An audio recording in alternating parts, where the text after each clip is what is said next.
Hello again. This is Jojopahmaria Nsoroma, and this is the concluding part of Core Wound Alchemy. I got cut off from my internet, and so I had to put this into two parts. And I hope it didn't inconvenience you too much, as it did a little inconvenience me.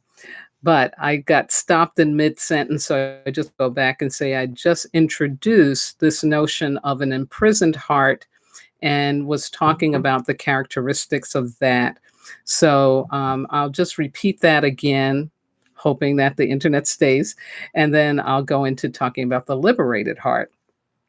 So the imprisoned heart is a heart that is not peaceful because it's mired in confusion, self-doubt, and cowardice.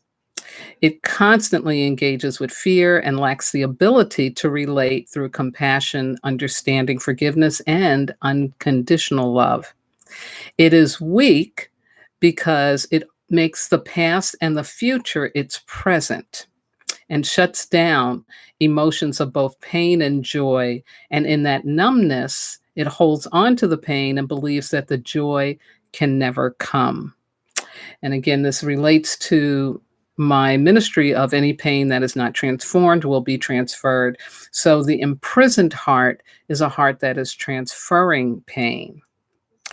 Now, it also has forgotten that it is integrally connected and supported by the universe, by God, and that God is beating it. God is what's keeping it going. And so it chooses survival over higher purpose, exiling itself from humanity. Essentially, it does not know or remember love. And I use the example of Ebenezer Scrooge from the Charles Dickens story, The Christmas Carol, because it's a great, great depiction of what it looks like when your heart is imprisoned. And if you know the story, hopefully you do. If not, it's very easy to find. You can online on YouTube even. And I encourage everybody to should know the story of Scrooge because it's so, so powerful in its ability to tell us this is what happens when the core wound is not healed and when we allow it to run our show. And so, Scrooge is the meanest man in town. Christmas to him is bah humbug, won't give money to help out the orphans, he's just crazy. And of course, through the story, he is divinely intervened to really get to heal his core wound enough so that his heart gets liberated. And so the liberated heart, let me tell you about that, because this is what we're all working toward. This is where we all want to be most of the time. And this is why we take on Core Wound Alchemy. This is the real treasure. The liberated heart is the liberated heart is a peaceful heart, and it's very strong because it does possess clarity, confidence, and courage. In Chinese, the symbol, the kanji for heart, no, not for heart, for courage, is a combination of the symbols for heart and strength. Yeah, that's what courage is, that strong heart. The liberated heart doesn't engage with fear, so it has the ability to relate through compassion, understanding, forgiveness, and unconditional love.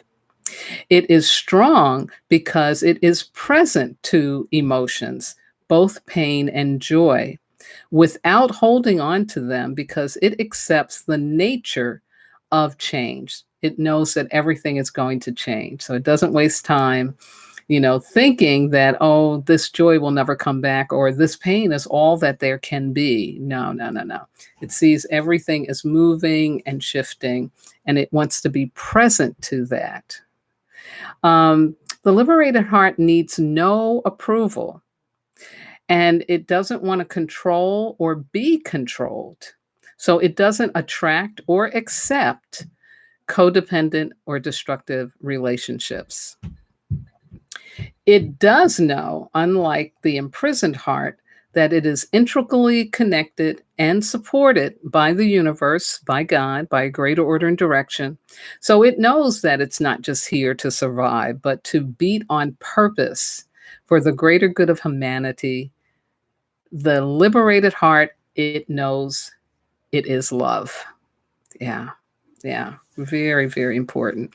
Now, liberated heart, imprisoned heart, these are states in our experience, right?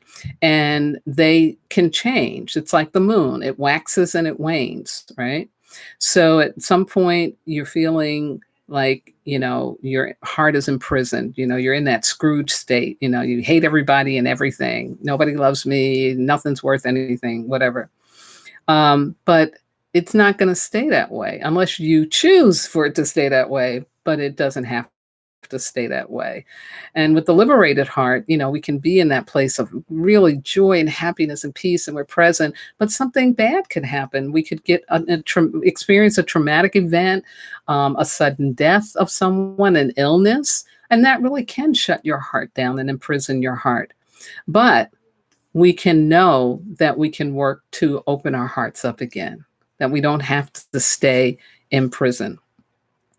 So I wanted to share a few questions to help you become conscious right now, whether or not your heart is imprisoned or it's liberated, or how imprisoned is your heart or how liberated is your heart. So first question, I want you to identify the persons in your life who hurt you physically and or emotionally. And what do you feel in your heart when you think of them? Just take a moment to do that. What are you feeling? Is your heart getting tight? Is it hard to breathe? Is it numb? Like what's going on? Let your heart talk to you, speak to you about that. How upset do they make you feel? Because if you are having a really, really strong response of being upset, that means that your heart is imprisoned. Yeah, your heart's imprisoned. Now, another question, what do you fear? What do you fear? And is this fear rational? And by rational, I mean, is it a fear that you're projecting onto something from the past? Like it's reminding you of something that did frighten you in the past. And so you're projecting that? Or does it really represent a real threat? Is there a real threat or danger? And do you believe that you have to remain in this fear? Do you believe you have to remain in this fear? Hmm. And the next question to see if your heart is liberated or if it's imprisoned, and to what degree is it liberated or is it imprisoned? Who do you fear? Who do you fear? And is that fear rational? In other words, is that person being a threat to you right now, or is it because they were a threat in the past? And do you believe that you can become safe? Do you believe that you can become safe? Yeah. So again, the way to liberate our heart is using those tools of core alchemy, which is acceptance of the pain of the wound, forgiveness, opening up to learning and experiencing the grace of forgiveness. So you're not taking on that pain, holding on to it, keeping it locked down, but that you actually can transform it and release it.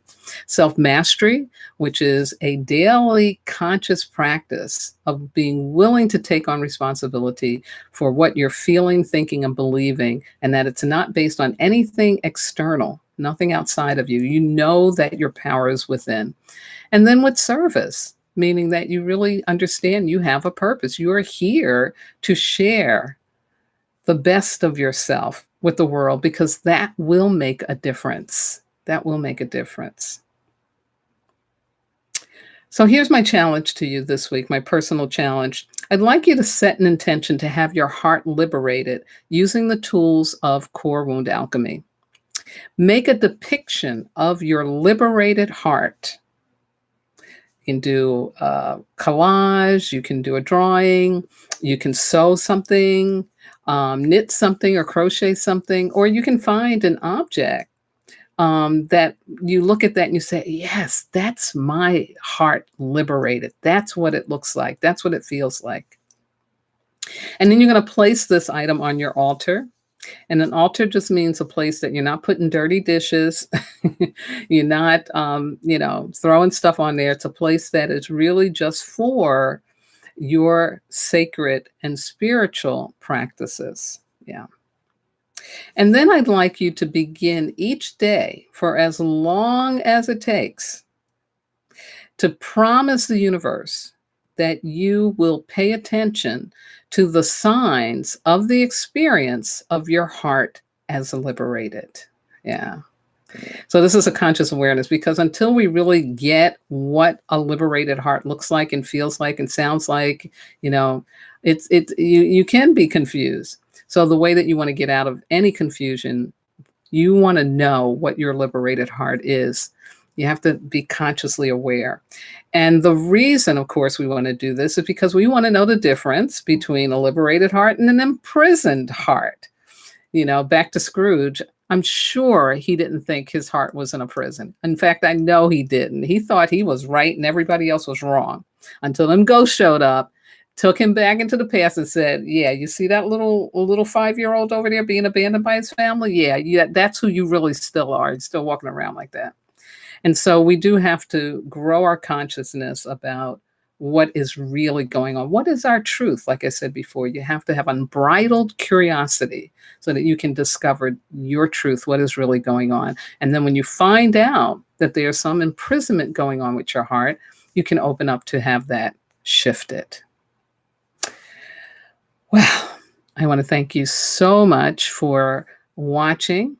I'm so grateful that I was able to discover that my YouTube streaming had gotten disconnected, so that I could finish up and not leave you hanging on a thought that I had put out there. As always, I want to shout out to all my regular listeners and watchers, especially Miss Sarah, who really embraces having a liberated heart every day of her life. Every day she is definitely doing some kind of service to someone to share her liberated heart. And I am so grateful to her for being that example for me and everyone who meets her. And to all of you who have wisdom walked with me and you know who you are, to my family, my spiritual kin, my transformational leadership colleagues, my medicine brothers and sisters around the world, and all those looking or listening in for the first time. Thank you, thank you, thank you. I really, really appreciate your support, and I couldn't do this without you. Now, for this month of May, I will be focusing on the theme of relationships, and I'll be starting that next week. Again, just a plug for my Wisdom Walk radio page on Facebook. And of course, my YouTube channel is Wisdom Walk to Self-Mastery. And now, last but not least, I want to thank my God, my ancestors, my spirit guides, my loving entities, everything that walks with me, keeps my head to the sky, my feet to the ground, and my heart open and liberated to do this work with and for all of you. So have a wonderful, wonderful fire week of transformation and connecting with the ancestors and doing that good forgiveness work. And most importantly, please remember, you are not disposable. You are divine. Good night now.